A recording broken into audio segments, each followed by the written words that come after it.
Hello one welcome my കലനോഫി. എല്ലാവർക്കും മറ്റൊരു വീഡിയോസ് ആകട്ടോ. നമ്മൾ നിൽക്കുന്നത് രാമക്കമ്പടി കാറ്റാടിപ്പാടത്ത് കേട്ടോ. ഇവിടുത്തെ കുറേ വിഷ്വൽസും കാര്യങ്ങളൊക്കെ നമ്മൾ കാണിച്ചു തരാം. ഇടുക്കി ജില്ലയിലെ പ്രധാനപ്പെട്ട ടൂറിസ്റ്റ് പ്ലേസുകളിൽ ഒരു സ്ഥലമാണ് നമ്മുടെ രാമക്കമ്പടി എന്ന് പറയുന്നത്. രാമക്കമ്പടിൻ്റെ തൊട്ടടുത്ത് തന്നെയാണ് നമ്മുടെ കുരുവിക്കാനം കാറ്റാടിപ്പാടം സ്ഥിതി ചെയ്യുന്നത് കേട്ടോ. കാറ്റിനാൽ സമ്മാനമാണ് ഇവിടം. മണിക്കൂർ 32.5 കിലോമീറ്റർ വേഗതയിൽ കാറ്റ് വീശാറുണ്ട്. അത് ചില സമയങ്ങളിൽ 100 കിലോമീറ്റർ വേഗത വരെ ആകാറുണ്ട്. വിൻഡ് എനർജി ഫാമിൻ്റെ കേരളത്തിലെ രണ്ടാമത്തെ സ്ഥലവും കൂടിയാണ് നമ്മുടെ രാമക്കമ്പടി.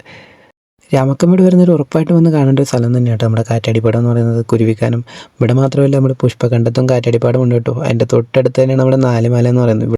മഞ്ഞുള്ള സമയത്ത് വന്നാലും വെയിലുള്ള സമയത്ത് വന്നാലും നമുക്ക് ഇവിടെയുള്ള കാഴ്ചകളെന്ന് പറഞ്ഞിട്ടുണ്ടെങ്കിൽ അതിമനോഹരം തന്നെയാണ് കേട്ടോ. ഓരോ പ്രാവശ്യം വരുമ്പോഴും വേറെ വേറെ കാഴ്ചകളാണ് നമുക്ക് ഇവിടെ കാണാൻ കഴിയുന്നത്. വെച്ചിട്ടുണ്ടെങ്കിൽ മഞ്ഞുള്ളപ്പോൾ അതിൻ്റെതായ രീതിക്കുള്ള പ്രകൃതി ഭംഗികളും വെയിലുള്ളപ്പോൾ അതിൻ്റെതായ രീതിക്കുള്ള പ്രകൃതി ഭംഗികളാണ് നമുക്ക് കാണാൻ കഴിയുന്നത്. പ്രകൃതി നമുക്കായി കനിഞ്ഞ അനേകം സ്ഥലങ്ങളിൽ ഒരു സ്ഥലം മാത്രമാണിത്.